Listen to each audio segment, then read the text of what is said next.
Foi uma aposta ousada, um avião em forma de bala, impulsionado por um motor foguete e lançado de um bombardeiro em pleno voo. Tudo para responder a uma única pergunta: um ser humano pode quebrar a barreira do som e sobreviver para contar a história? Em uma época em que Mach 1 era uma parede invisível e inquebrável, um pequeno avião laranja acendeu os motores da história. Chamaram-no de Belkis 1 e o que ele conquistou não só mudou a aviação, mas também abriu as portas para o futuro.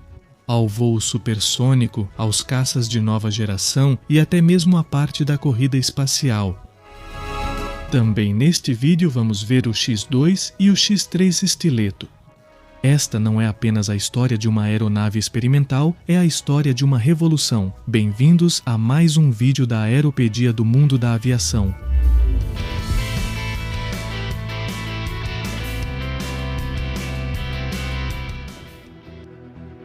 Antes do Bell X-1 voar mais rápido que o som, era uma ideia quase mística.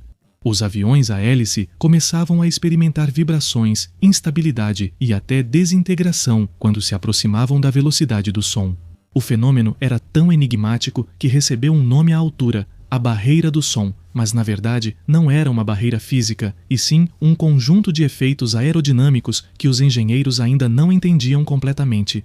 Ondas de choque, perda de controle, aumento repentino do ritmo da resistência, muitos pilotos continuaram tentando se aproximar do limite. Algo precisava mudar. Os Estados Unidos decidiram enfrentar o desafio de forma radical, construindo um avião projetado exclusivamente para alcançar e superar Mach 1.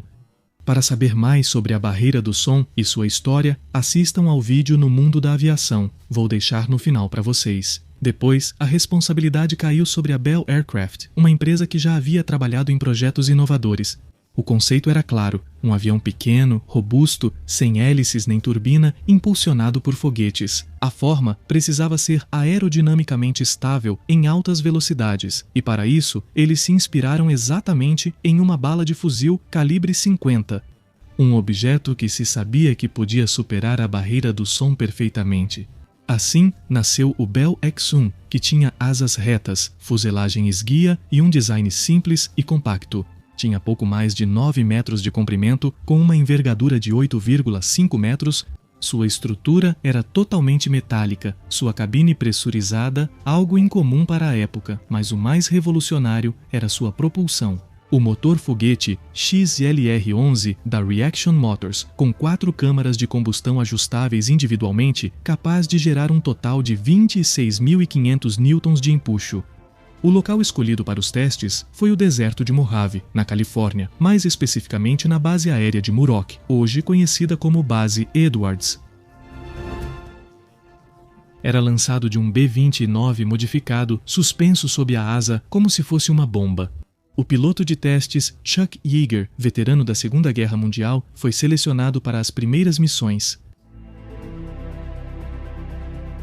Em 14 de outubro de 1947, a bordo do X-1 número 1, batizado de Glamorous Glennis, em homenagem à sua esposa, Yeager, ele ligou os motores foguete a mais de 13.000 metros de altitude, acelerou e conseguiu superar, nesse primeiro voo, Mach 1. Pela primeira vez, um ser humano havia atravessado a barreira do som em voo nivelado e controlado. O voo foi tão estável que alguns engenheiros realmente não acreditaram que a barreira do som havia sido ultrapassada. Mas as medições eram claras, o X-1 havia demonstrado que sim, era possível. As lições do avião da Bell foram imediatas e transformadoras. Pela primeira vez, os efeitos das ondas de choque foram compreendidos com precisão. O comportamento das superfícies de controle em alta velocidade e a necessidade de uma estrutura reforçada para resistir ao voo supersônico. A partir do X-1, popularizou-se o uso da asa em flecha, a compressão diária e a ideia de que os aviões supersônicos deveriam ter superfícies de controle diferenciadas. Foi o início de uma nova era no design aeronáutico. Caças como o F-100 Super Sabre e o F-104 Starfighter aprenderam diretamente com o que foi descoberto no X-1 e na série de aeronaves experimentais X. Será que continuariam aprofundando e aperfeiçoando esse conhecimento? Música.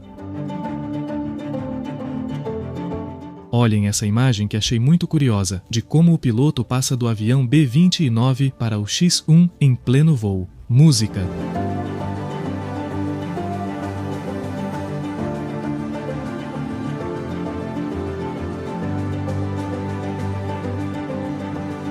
As variantes do Bell X-1 representaram uma evolução constante na exploração do voo supersônico, cada uma projetada para responder a perguntas específicas de aerodinâmica e engenharia. O X-1A era maior e mais avançado que o original. Glamorous Glennis foi construída para investigar velocidades superiores a Mach 2 e altitudes extremas.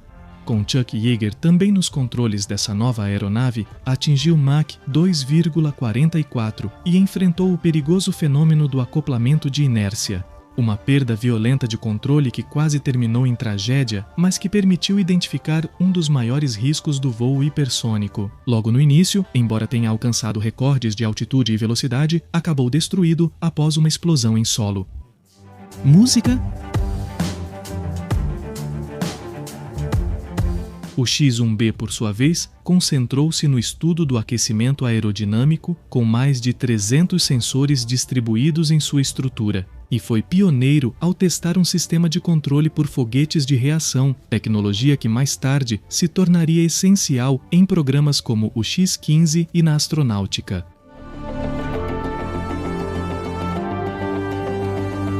O X-1C foi concebido como um banco de testes para armamentos em condições transônicas e supersônicas, mas nunca passou da fase de maquete, devido ao fato de caças operacionais como o F-86 ou o F-100 Super Sabre terem assumido essa função na prática. Música.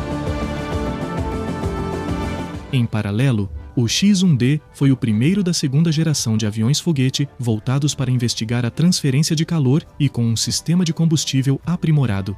No entanto, ele realizou apenas um voo planado antes de ser destruído por uma explosão em solo durante os preparativos para um voo propulsionado. Música.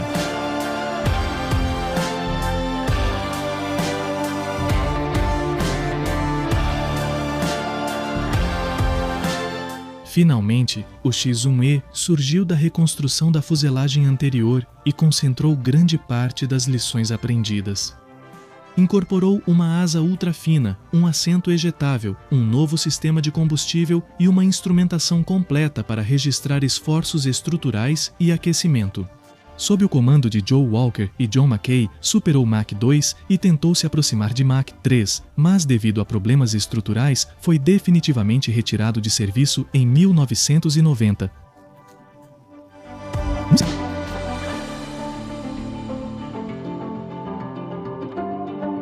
Tratava-se de um projeto de asa média de avião experimental, tinha um peso máximo de decolagem de 6.078 kg e uma autonomia de 4 minutos e 40 segundos de propulsão. Sustentado pelo seu motor foguete, e sua velocidade máxima foi de 2.594 km por hora, na versão X-1E que atingiu Mach 2,44 em 15 de dezembro de 1955, 155.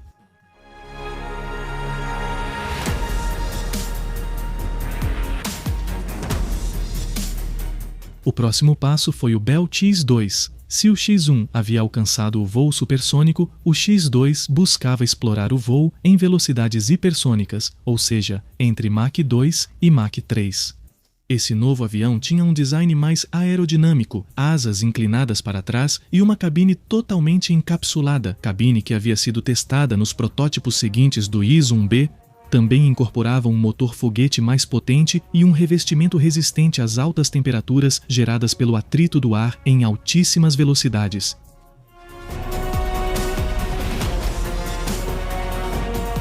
Em setembro de 1956, o piloto Milbur Abbott atingiu Mach 3.2 nesta aeronave, mas pouco depois perdeu o controle do avião e morreu ao se acidentar. Embora trágico, esse voo forneceu dados valiosos sobre o fenômeno da instabilidade inercial e o comportamento da atmosfera nessas velocidades.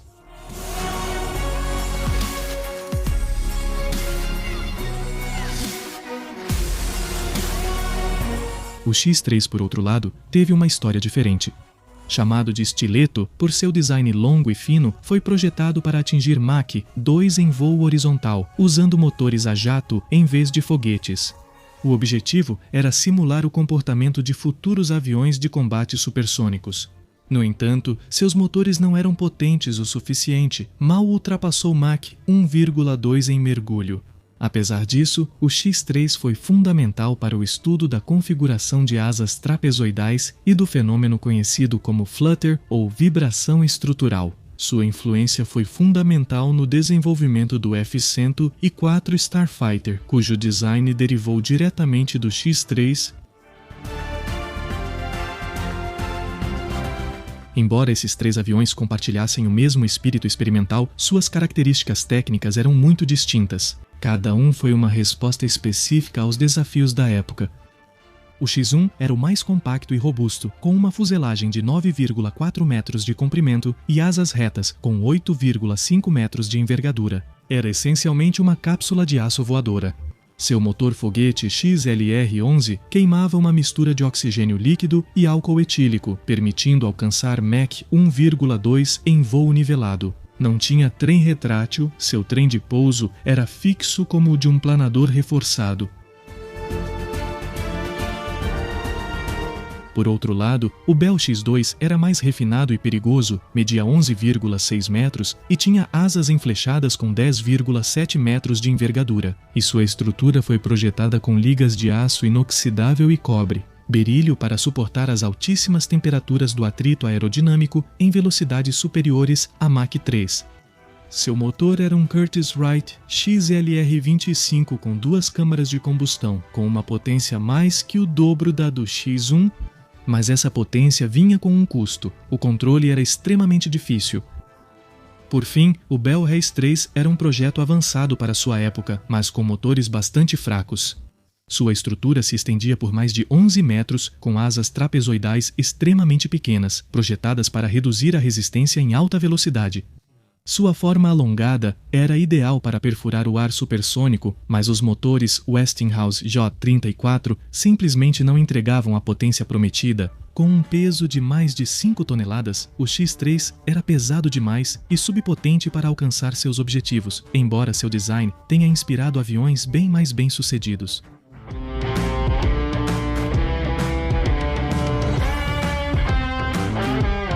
A série X não só quebrou recordes, quebrou paradigmas, permitiu entender que a aviação já não estava mais limitada pelas hélices, nem pela velocidade do som. Graças ao X1X e X3, os limites do design aerodinâmico, dos materiais, da propulsão e da estabilidade foram redefinidos. O conceito de aviões experimentais se consolidou como uma ferramenta de avanço. E o que esses modelos descobriram abriu caminho para programas como o X-15 ou os futuros SR-275, Urso Negro, assim como aviões de passageiros supersônicos e até os ônibus espaciais.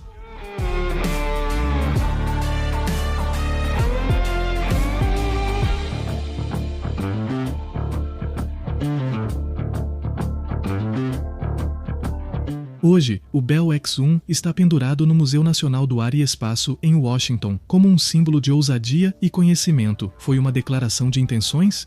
O X-2 e o X-3, embora menos lembrados, foram igualmente essenciais nessa jornada rumo ao desconhecido. E embora nem todos os experimentos tenham saído como esperado, todos trouxeram algo insubstituível: dados, lições e avanços tecnológicos.